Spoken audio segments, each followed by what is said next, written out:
আসসালামু আলাইকুম এভরিওয়ান, কেমন আছেন সবাই? তো যারা আসলে আমার চ্যানেলে নতুন তারা চ্যানেলটি সাবস্ক্রাইব করে দিবেন, আর যারা পুরাতন আছেন তারা একটি লাইক করবেন। তো আসলে ইদানিং ধরে একটা সোশ্যাল মিডিয়াতে একটা জিনিসই বারবার সবার একটা জেনারেশন একটা ছেলেকে মিথ্যা অপবাদ দিয়েই গেল। দিন শেষে জানা গেল আসলে এটা মিথ্যা। ছেলে মাকে খুন করে নাই, আসলে এটা খুন করেছে ভাড়াটিয়া।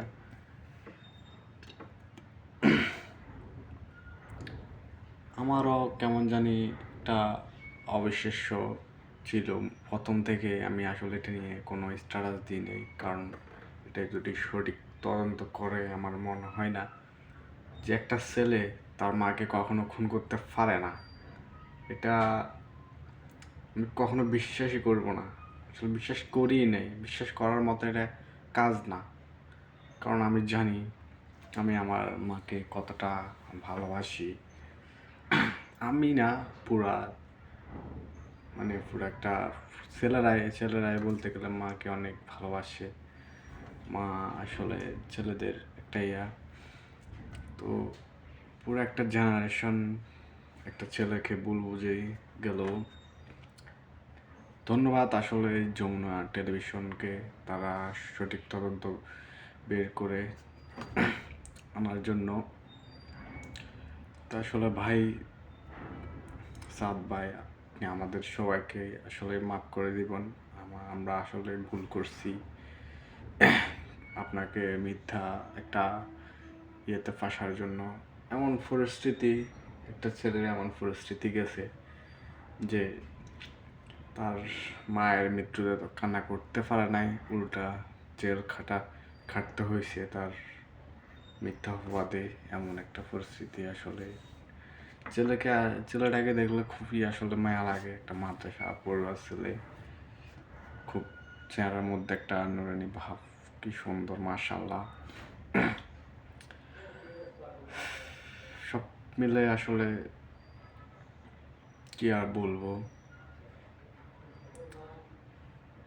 মা যে একটা ছেলের কি, এটা আসলে মেয়েরা বুঝবে না। সেই জন্য আসলে এখানে যে খুন করেছে, তার 1 সপ্তাহ আগেও একটা ছোট্ট মেয়ে, যে কি নাম জানি, মমতাহা নাকি, সঠিক আসলে নামটা জানা নেই, যাই হোক, ওই মেয়েটাকেও একটা মহিলাই কিছু টাকার জন্য মেরে ফেলা হয়েছে। এই আর কি, সব মিলে মানে বাংলাদেশটা কেমন জানি হয়ে গেছে। শুধু দুদিন পর না, প্রতিদিন একটা না একটা খুনের খবর পেতে আসি। বিভিন্ন টর্চারের খুন, বিভিন্ন রকমের।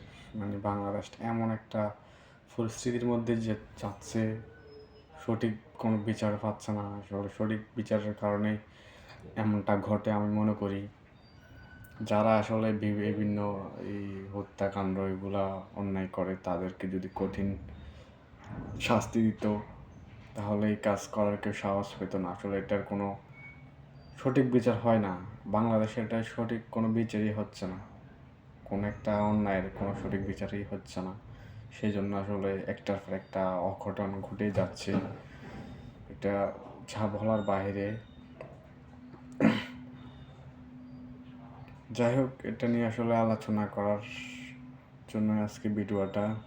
আর আসাদ ভাই, যাকে আমরা অপরাধী, পুরো একটা জেনারেশন ভুল বুঝে গেছি, অপরাধী করে গেছি ভাই।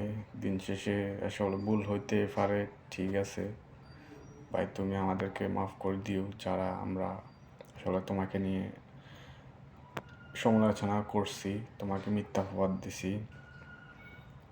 যদিও আমি এটা নিয়ে কোনো পোস্ট করি নাই, তার আগেও আমি এই ফার্স্ট তাকে নিয়ে ভিডিও করতেছি, পোস্ট করব।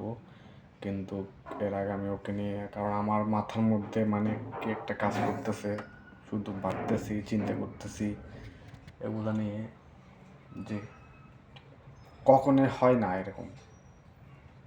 যে 500 টাকার জন্য মাকে খুন করবে, বা যেভাবে শুনছি আর কি সোশ্যাল মিডিয়ার মধ্যে। যাই হোক, তো সবাই ভালো থাকবেন। আজকের ভিডিও এই পর্যন্তই। আর আশা করি একটা সাবস্ক্রাইব করবেন যারা সাবস্ক্রাইব করেনি, আর যারা আমার চ্যানেলে সাবস্ক্রাইবার আছেন তারা লাইক করবেন একটা। ধন্যবাদ সবাইকে। আসসালামু আলাইকুম, ভালো থাকবেন।